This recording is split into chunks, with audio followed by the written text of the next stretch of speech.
ako'y nagpapasalamat sa ating Panginoong Hesus dahil noon po ang buhay namin ay sobrang mahirap. Kahit 10 piso po, ay wala kaming pamasahe papuntang Bible study. Pero kahit ganun po yung sitwasyon ng buhay namin, hindi po kami nag-give up ng aking asawa. Kami patuloy na naglilingkod sa Panginoon. Kahit naglalakad po kami, basta makapunta lang po kami ng Bible study. Pero ang Panginoon ay tapat sa kanyang mga pangako at nakikita niya lahat yung mga pagpapagal pala na ginagawa natin. Dahil ang sabi ng Panginoon sa Matthew 6:33, seek ye first the kingdom of God and His righteousness, and all these things shall be added unto you. At yun nga po yung ginawa namin, kahit may sakripisyo po, kahit may mga pagsubok, problema sa buhay, patuloy pa rin po kami naglingkod sa Panginoon dahil yun nga po, naunahin natin ang Panginoon at ang lahat ng bagay ay pagkakaloob niya sa atin. At yun nga po, at more than 20 years na po kaming naglilingkod sa Panginoon, ng aking buong pamilya. At nakita ko po yung mga pangako ng Panginoon na pinagkaloob niya po sa amin. Ang lahat ng bagay, sabi ng Panginoon, ipagkakaloob niya sa atin. At yun nga po, our God is faithful to His promises. At nakita ko yung mga promises ni Lord sa buhay namin. At ako'y nagpapasalamat sa Panginoon dahil ang mga bagay na ito, yung mga pagpapalang ito, hindi lang sa financial, kundi sa lahat ng aspeto ng ating buhay, ay balanse po na nagpapala ang ating Panginoon. Kaya salamat sa ating Panginoon, maraming salamat dahil ang ating Diyos na pinaglilingkuran ay buhay. Siya ay totoo sa kanyang mga pangako at patuloy po tayong maglingkod sa Panginoon. At panghawakan natin ang kanyang mga pangako dahil ito po ay totoo. Hindi po siya Diyos na sinungaling, kundi siya ay Diyos na tumutupad sa lahat ng mga pangako niya, sa mga tapat niyang mga anak na sumusunod sa kanyang kalooban. Maraming salamat sa ating Panginoon, and to God be the glory. In the book of Acts chapter 2 verse 4, and they continued steadfast in the apostles' doctrine, in fellowship, and in breaking bread, and in prayer. And my title this morning is, they continue steadfast. Okay? Ito yung kailangan. Have a blessed day, all viewers and brethren. Pagpalain po tayo lahat ng ating Diyos.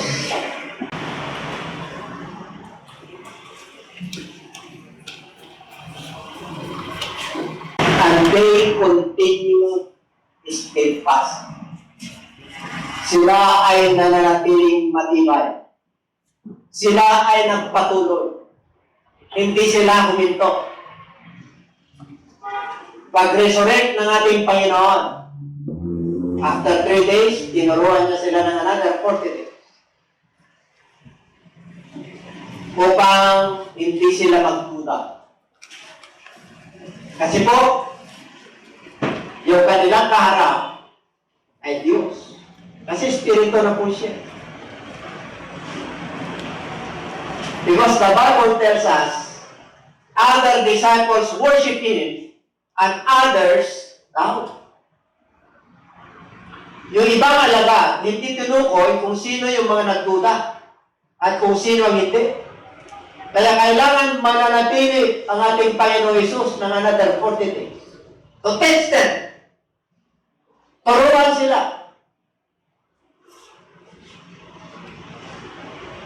Para hindi nila makalimutan ang mga tinuro sa kanila at pinabili ng Diyos.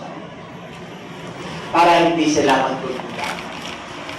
Kahit nung kanilang pangangaral, nung kanilang kapanahunan po, halos lahat ng alagad ng ating Panginoon ay pinatay.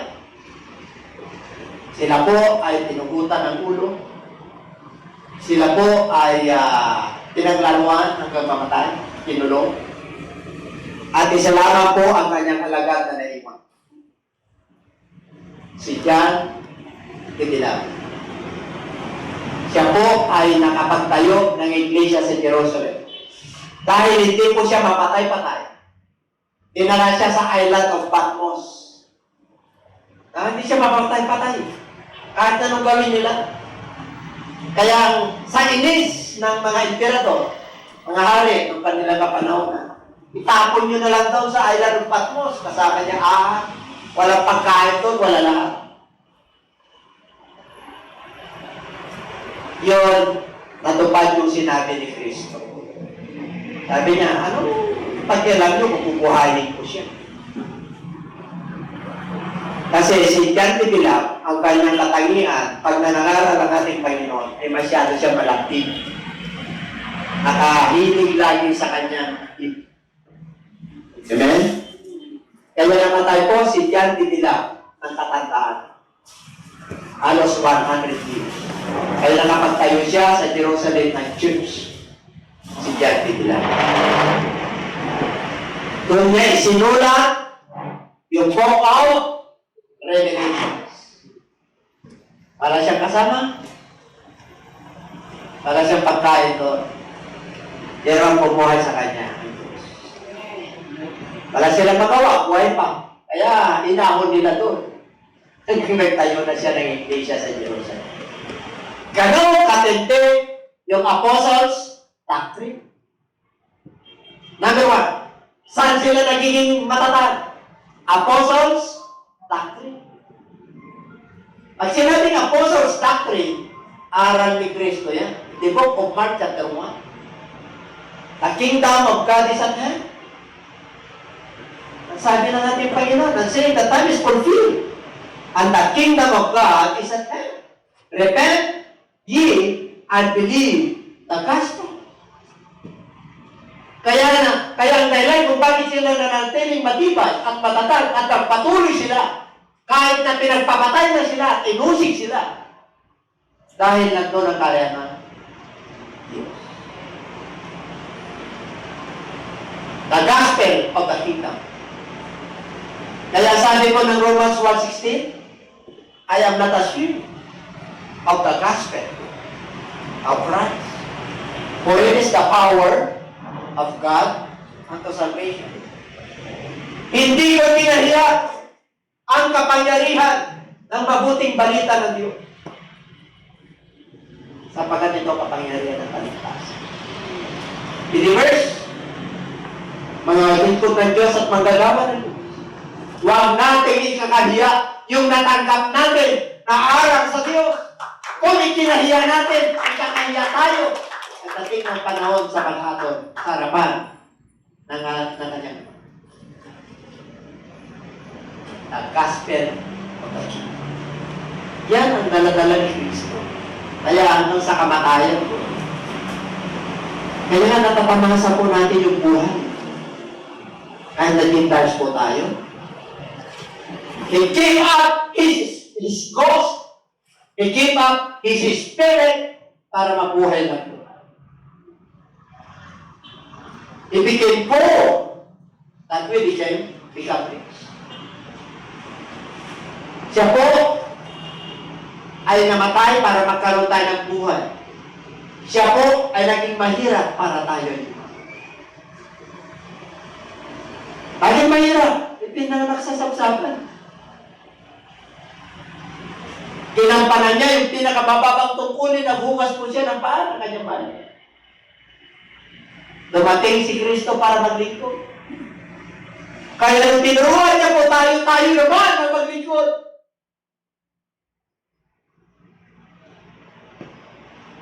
Kahit na tumaranas po tayo ng iba't ibang sitwasyon sa buhay, meron tayong pinagtataanan, maglilingkod ka pa rin. Mapaalad ka dahil tinawag ka ng Diyos. Sinabi niya sa aklat ng John chapter 15, you have not chosen me, I have chosen you. Inihalal kita, pinili kita, inordain ko. Ano? Tuko! Yan ang mission niyo. To go and to bear fruit para mamunga kayo. Ano pa? Para manatigan yung bunga. Yun ang kulang sa inyo. Kaya yung blessing nyo nawawala. Kaya sabi na sa susunod na verse, whatever you shall ask in my Father's name, I will give it to you. Para ginampanan mo. Yung John 15:16. Pinili kita, umayo, mamunga, manatilan yung bunga. Ano man ang irihin nyo sa pangalan ng Ama, sa pamagitan ko, ibibigay ko sa inyo. Whatsoever you desire. Ang kondisyon ng Diyos, if you abide in me, I will abide in you. Kondisyon niya yan. If you remain in me, I will remain in you. If you draw nigh to me, I will draw nigh to you. Ask, and it shall be given. That is the condition of God. Why? It is finished. Tinapos niyo na eh. Kayo naman.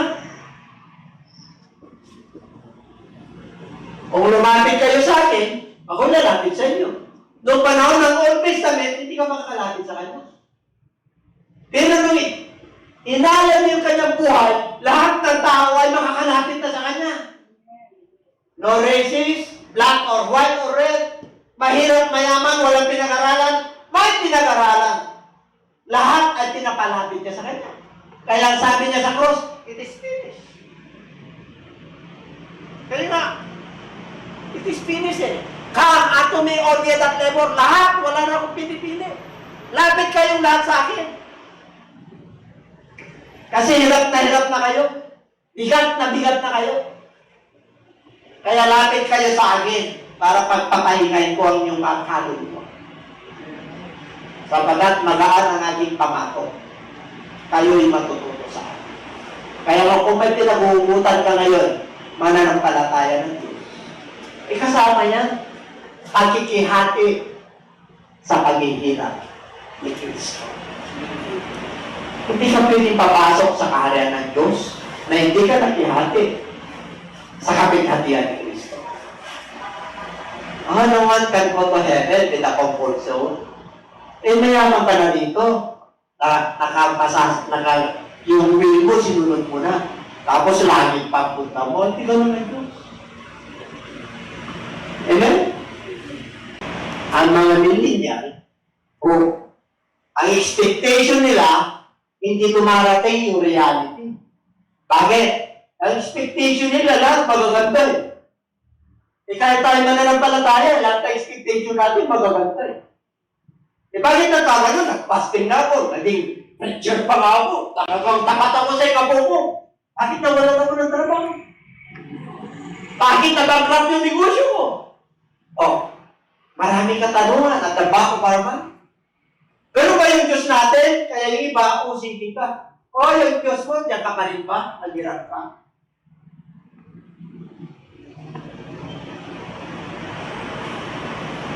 Pero ba yung Diyos natin? Ang sabi niya, hindi kita bibigyan ng pagsubok na hindi mo makakaya. Kaya tinutulutan yung pagsubok na yan, kaya mo. Sabi niya sa katabi, kaya mo. Kasi kaya mo yan, brother. Ano yan? Ang tagal nga nila. Naghihintay eh. Yung kanilang kapatid eh. Sige, kuha na rin kayo dyan ng mga gamit nyo. Sa susunod ko, wala kayong pang-kuryente. Hindi lang yung kawa na kinuha niya. Pati pang-kuryente nyo, ako na rin. Hindi ka naman natis nun eh.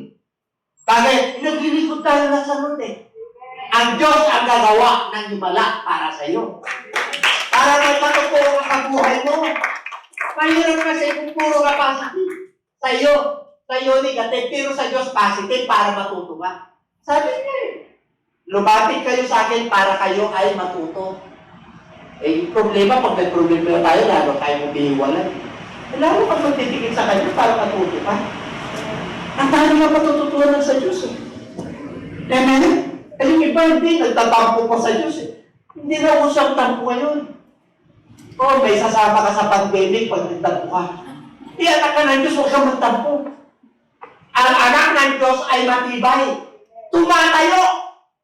Armor of God, kompleto yan. Kahit na nung fiery arrows ni Satanas. Ay, mga kapatid, bumabalik kay Satanas yun.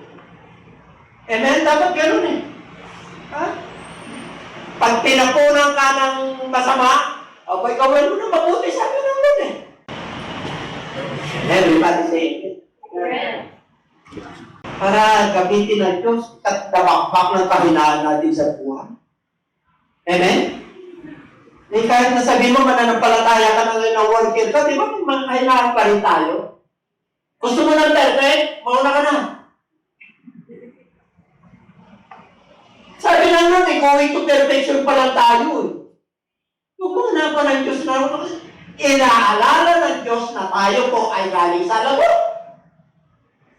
Pero huwag mo rin abusiwahin yung grace ng Lord. Eh baka mamaya, galing ako sa labot Lord. talagang gagawin ko ito kahit ako sa labot. Naintindihan mo ako. Abay, huwag mong lukunin ng Diyos at hindi mo kailan manulukan. Kailanman hindi mo pwedeng lukuhin ng Diyos. Pag sinabi mo na itinulorin ka na, maunawaan ako ng Diyos. Maunawaan ka. Sa una, sa pangalawa, sa pangatlo. Grace by grace, sa pang-apat, iwanan ka na niya. Akala ko kasama mo pa rin ang Diyos. Hindi na dyan, hindi mo nakasama mo. Pero kapag back-up si general problem yung demonyo. Amen? Pagkakasama mo ang Diyos, iba. Kahit na may pera ka, wala kang anak buhay, wala lahat sa iyo. Kapag pagkasama mo naman ng Diyos, magugutom ka. Yung nakakalitom yan, di nagugutom. Hindi na nakapandemic yung nasa karito na sa kanya. Hindi sila nag-aalala, hindi sila naka-Christmas. Hindi naman sila napavirus eh. O dumi-dumi nun. Eh, dinitirang nun eh. Dinitirang nun. Pag mayaman ka, kaya mo mag-hospital sa espesyalista, eh dahil hindi mo siya kilala, eh kukunin mo na yung yaman mo para doon sa espesyalista sa doktor. Dinitirang nun eh. Pag mahirap ka at wala ka namang pampagamot, imiti ko lang, gagaling ka na. Dinitirang nun. Eh kahit may cancer ka, kung pagalingin ka ng Lord, ano ka lang ng sakit ng sikmura, magbayag, gagaling ka na. Iba ang Diyos natin eh. Kasi siya yung lumikha sa atin eh. Eh kahit yung utak niya, yung utak mo na wala na, kalahatin nila, pwede niyang buuin. Pati sa puso mo kayo. Yung mga relationship na broken relationship, pag nasa Lord ka na, buo na yan. Huwag mong titignan na broken. I'm sorry, my love, if I broken your heart last night. Broken. Pag binuo ka na lang ito, si broken ka mo. At hindi mo pagkaganyan ka.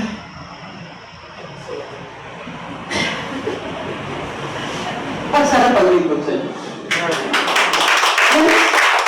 Hindi mo maramdaman ang kalungkutan, hindi mo maramdaman ang kahirapan, hindi mo maramdaman ang pandemya. Hindi mo maramdaman. Kasi ipapamala sa inyo ng Diyos at ipaparamdam sa inyo ng Diyos na anak niya tayo. Eh yun lang sapat-sapat na po eh. Kaya dapat Saturday dito, nagpukumahog na tayo. Sana Saturday na naman. Yung iba ito sa pagkukulan, hindi tayo pupunta sa Saturday. Baka rin tinapa natin school. Maunawaan tayo dito. Sa susunod na buwan, may problema ulit. Ay, maunawaan tayo dito. Kasi papaitulutan ng Lord yun eh. Yung unawa na yan. Hanggang magiging karos heart na tayo. Alam mo, pagka may mga activity sa mga ganitong pagkakataon, hindi nyo na kayang bayaran yung natutunan nyo kayo. Dala-dala nyo yan hanggang sa future at may tuturo nyo yan sa anak nyo. Yung strength na nakuha mo ngayon at katalinuhan na nakuha mo ngayon at naramdaman mo ang Lord ngayon, hindi mo makakalimutan yun. Kasi yung Diyos ang nangusap sa iyo. Ganun katindi yun, yung kayamanan ng Diyos. Kaya nung sabi niya sa parable, mayroong isang kayamanan na hinukay. Ibibinta niya yung lahat ng kanyang ari-arian para mabili lang yung kayamanan na yun. Ano yun? Yung kaligtasan, yung salita ng Diyos, yung banal na espiritu, yung gospel ng ating Panginoon. And they continue to still pass them. And the apostles, hanggang ngayon tinuturuan tayo. Eh, may na-worker tayo, saan tayo huhugot kung hindi tayo pupunta sa ganito? Amen? Saan tayo kukuha ng katalinuhan? Sarili mo, namanisan na. Kasi kaya hindi nila ba, sinamahan siya ni Lord eh. Kausap niya doon sa island of Patmos eh.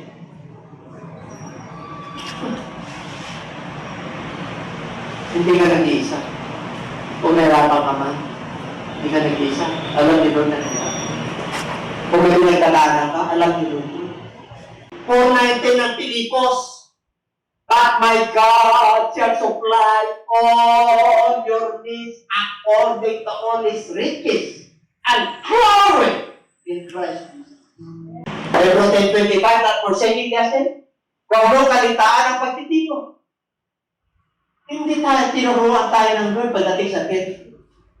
Sa sobrang fellowship po nila sa Acts chapter 2 verse 46. Ang fellowship, they were all in one accord in one place. Acts chapter 2. Mayroon silang pagkakaisa. Kaya sa sobrang init nila sa Lord, nagkabintaan na eh. Nagkabintaan na. Oh, yung ano yung common, yung pagkalahatan. Pagkalahatan dahil sa kainitan nila eh. Dito na tayo mag-fellowship, huwag na kayong uuwi. Na kayong uuwi. Sa kainitan nila. Ang ginawa ng Lord, 3,000 souls, ang dami. Hindi na sila magkasya kasi halos nandun na sila eh. O pagka kumakain sila, kasama na yung mga pagkain sa bahay. Hindi sila nagkakainan. Kasama yung breaking of bread. Ang fellowship nila, hindi. Pangalawa yung breaking of bread. Matthew chapter 4 verse 4. Ang breaking of bread dyan, na ginagawa natin ngayon, hindi lang yung literal. Hindi lang nabubuhay ang tao sa tinapay lamang, kundi sa bawat salita na lumalabas sa kanyang bibig. Iba yung labi. Lips yung labi, di ba? Bibig, mouth.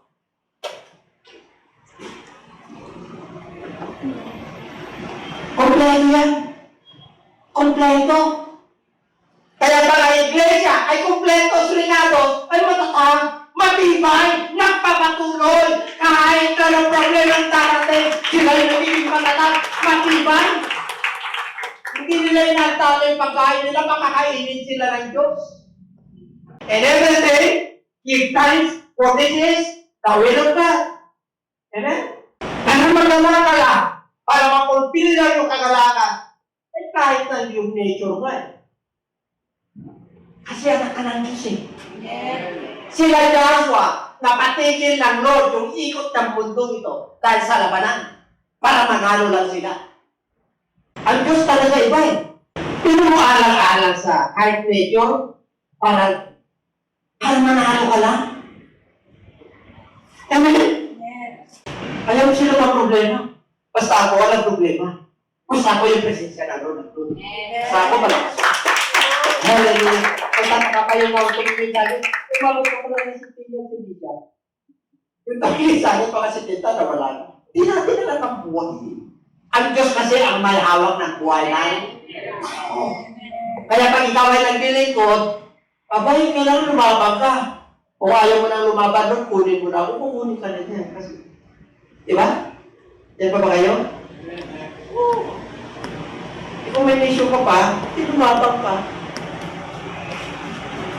And then, everybody say, amen. Kaya pag nakakaramdam na kayo ng labig, yung labig, lumabang.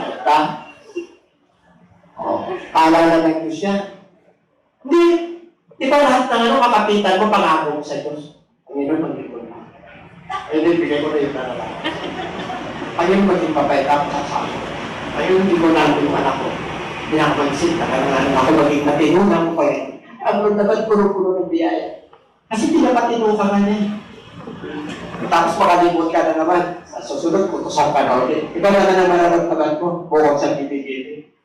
May bukod dito sa pinta, tumarami na. Iba-ibang way na to. Para tumino ka na. Alam niyo kung bakit ako tumino? Hindi. Hanggang ngayon tumitino ako eh. Di ba may nakailan pa tayo? Bakit perfect ka na ba? Meron na bang perfect dito?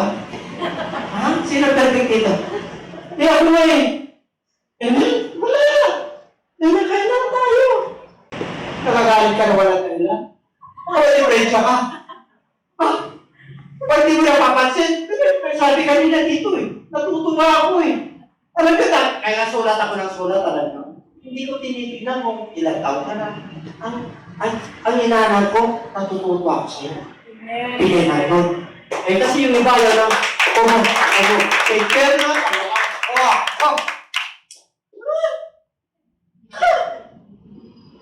Sisig yan. Anong sisig? Pagsalita ng Diyos, walang sisig dito. Ang tibay mo, yung saligan mo, yung saligan ng pananampalataya mo ay nakautok sa mga. Kaya kahit tanong pa to sa'yo. Alam mo, nagkagadar ka lang, minititihan mo lang. Hallelujah, praise the Lord. Patuhin ka ng kahirapan, hallelujah. Patuhin ka ng sakit. O sigan ka ng kapitbahay mo. O kahit nang inimitahan mo na, nakasimangon pa rin, di mo alam kung anong kasalanan. Kasi pinitulutan ng Diyos kasi ikaw yung ilaw. Pag wala pag-uusig sa'yo, pag hindi ka ilaw, dilim ka. Madilim, wala nakikita. Pag ilaw ka natural, kitang-kita ka, brother. Ano yan? Di ba? Kahit na nagdoon ka sa, di ba? Sa mga office ni gobernador. Kasi nag-ilaw ka.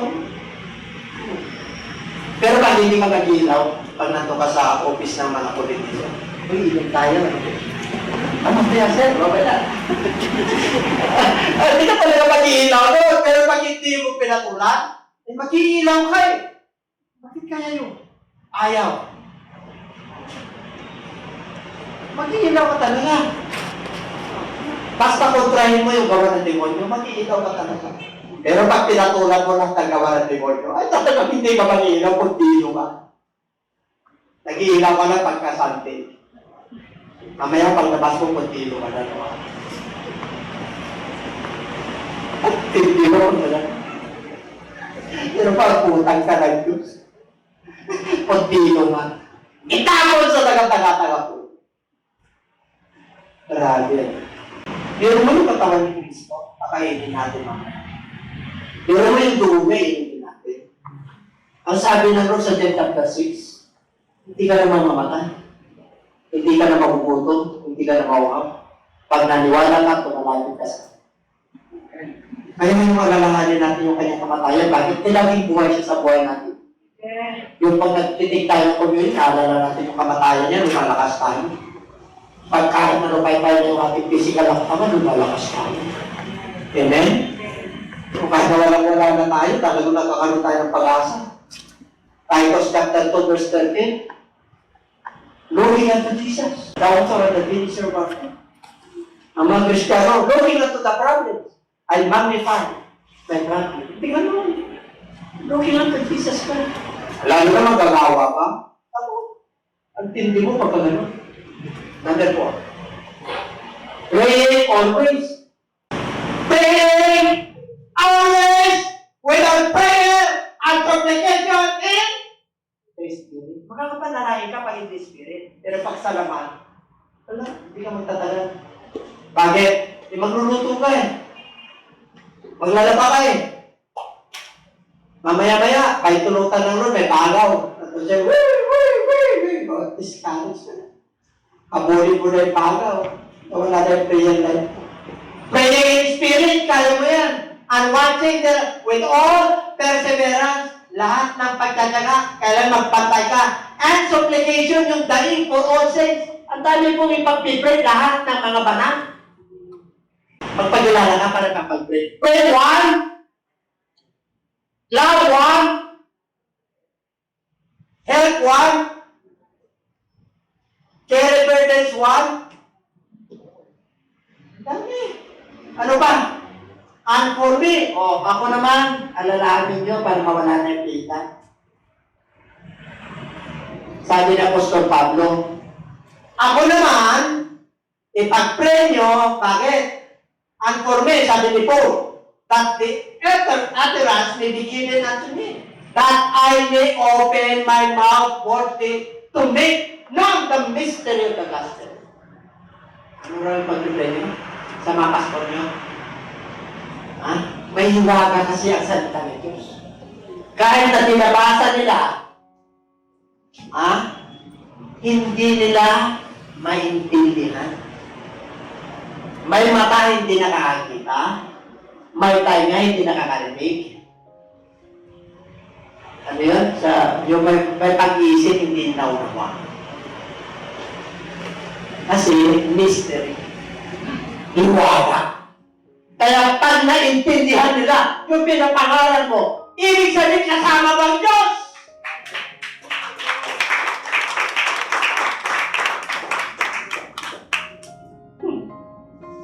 Ang daming hiwaga. Kapalat ka pag-isa Diyos mo. Kilala mo yung nag-isa Diyos na lumikha ng langit. Kilala natin yung pupuntahan natin. Alam natin kung saan tayo totoo. Ang tindi mo. Hindi ka nalilito. Ang daming dito sa mundo ito eh. Amen? Kahit natalupasan na sa Bible, hindi nila kahit hindi pa dumarating yung sukdulan, yung habag ng Diyos sa kanila. Bago pa lang magkaroon ng foundation ng mundo ito, pinili ka na rin. Blessed be the God and Father of our Lord, who has blessed us with all spiritual blessings and heavenly places in Christ. Lahat ng spiritual pagdating sa salita ng Diyos. Intindi mo, hindi nahiwaga sa iyo. Pag kilala mo ang Diyos mo, at sa kasarak niya nakabounded, kilala natin ang Diyos mo. Amen. Kaya yung paglilingkod natin, boom! Love Him with all your heart. Love Him with all your and love Him with all your kasi kilala mo yung pinaglilingkuran. Paano mo mamahalin ng buong puso ang Diyos, kung kaluluwa, kung lakas at pag-isip, kung hindi mo siya kilala? Kaya sabi ng Apostol Pablo, para may pangaral ko, para pag tinuksan ko yung labi ko, maunawaan nila ang hiwaga ng mabuting balik. Kaya sabi niyo, Paul, according, as He had chosen us in Him before the foundation of the world, that we should be holy and without blame before Him in love. Kaya mong magpanabanan. Kasi, pinili ka niya ng maging banal.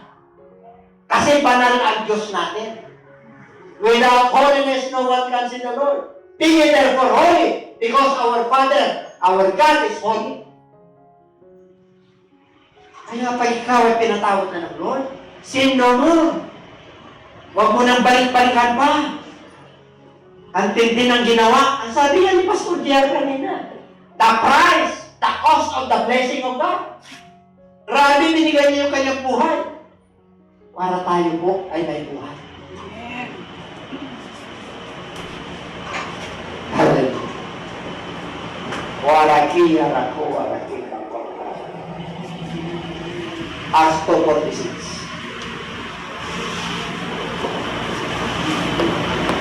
Nandun naman yung mga ko. Breaking of bread. Fellowship, kompleto po yan. Pag yan, ang nasa iglesia ng Lord, kompleto, mananatiling matibay. Sabihin mo sa worker, matibay ang iglesia pinakatibalan sa akin. 100%. Kaya datang tayo ng Lord. Hallelujah. Na sana po, blameless, spotless, without wrinkle. Ang kukunin ng Diyos, yung church na banal, walang kabintasan, walang pulbo, at walang manisya. Ang church na tinutukoy dahil yung mga banal na pala. And they continue dealing with one another in the temple. Pasamantal tayo rito Dito, daily. And breaking bread from house to house. Did it permit with gladness and singleness of heart. We have one mind, one heart, one Lord, one God, one baptism. Kaya natin sila. Matibay. Hallelujah, hallelujah.